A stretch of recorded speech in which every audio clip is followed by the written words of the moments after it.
চলে আসুন বন্ধুরা, জিভে জল আনা লোভনীয় এক নতুন স্বাদের রেসিপি। এই রেসিপিটা অনেক বন্ধুরা অনেক রকমভাবে করেছেন, কিন্তু একবার এইভাবে বানিয়ে দেখুন।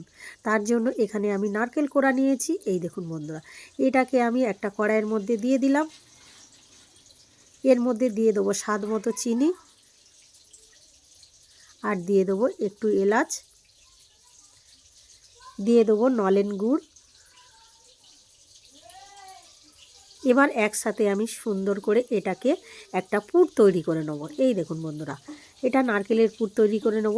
এইভাবে আমি নাড়তে নাড়তে ঠিক যখন এই রকম হয়ে যাবে, আমার পুরটা একদম রেডি হয়ে গেছে। এটাকে আমি তুলে নিলাম।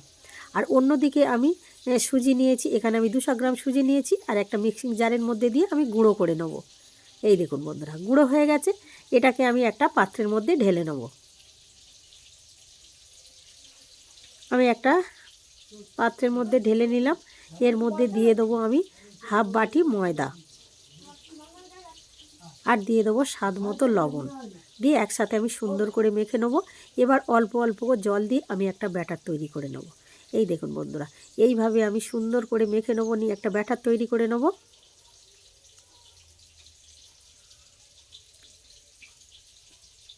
একদম সুন্দরভাবে আমার ব্যাটারটা তৈরি হয়ে গেছে। ঠিক ঘনত্বটা এইরকমই হবে, না পাতলা আর না মোটা।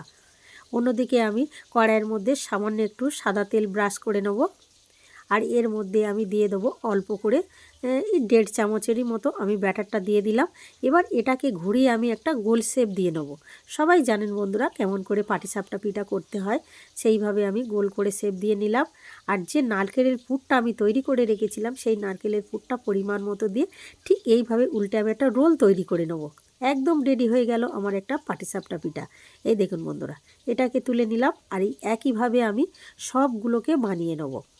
আর যে আমি পুরটা তৈরি করেছিলাম নারকেলের যে কড়াইতে, ওর মধ্যে আমি বেশ কিছু পরিমাণ দুধ দিয়ে দিলাম, আর দিয়ে দেবো কয়েকটা এলাচ। দিয়ে এটাকে আমি সুন্দর করে জাল করে নেব। এর মধ্যে দিয়ে দেবো স্বাদ মতো চিনি, দিয়ে দেবো খোয়া ক্ষীর বেশ পরিমাণ মতো। এবার একসাথে নেড়ে নেড়ে এটাকে আমি একটু ঘনত্বে নিয়ে চলে আসব।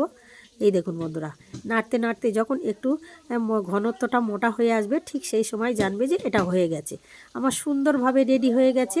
আর এদিকে পাটিসাপটা পিঠেগুলোকে আমি থালার মধ্যে সুন্দর করে সাজিয়ে নিয়েছি। আর এই গরম গরম ক্ষীরমালাইটা আমি এর মধ্যে এইভাবে ঠিক ঢেলে দেবো। এই দেখুন বন্ধুরা, একদম আমার রেডি হয়ে গেছে। আর স্বাদ আনার জন্য আরও একটু খোয়া ক্ষীর আমি ওপর থেকে ছড়িয়ে দিলাম। গ্রেট করে ওপর থেকে আমি বেশ পরিমাণ খোয়া ক্ষীর দিলাম। এইভাবে আমি 10 থেকে 15 মিনিট একটু রেস্টে রাখবো। একদম তারপরে রেডি হয়ে গেল। এবার আমি সার্ভ করে দেবো। এই দেখুন বন্ধুরা, দেখতে যেমন সুন্দর, খেতেও তেমন ভীষণ সুন্দর। বন্ধুরা দেরি কেন, ঝটপট করে বানিয়ে নিন আর বাড়িতে খেয়ে দেখুন। আর যদি আমার এই ভিডিওটা ভালো লেগে থাকে, লাইক, শেয়ার, কমেন্ট ও সাবস্ক্রাইব করে পাশে থাকবেন। আর আমার নিত্য নতুন ভিডিও দেখতে হলে আমাকে ফলো করুন। এই দেখুন বন্ধুরা, একটা কেটে দেখিয়ে দিচ্ছি। দেখুন বন্ধুরা, সত্যি অসাধারণ।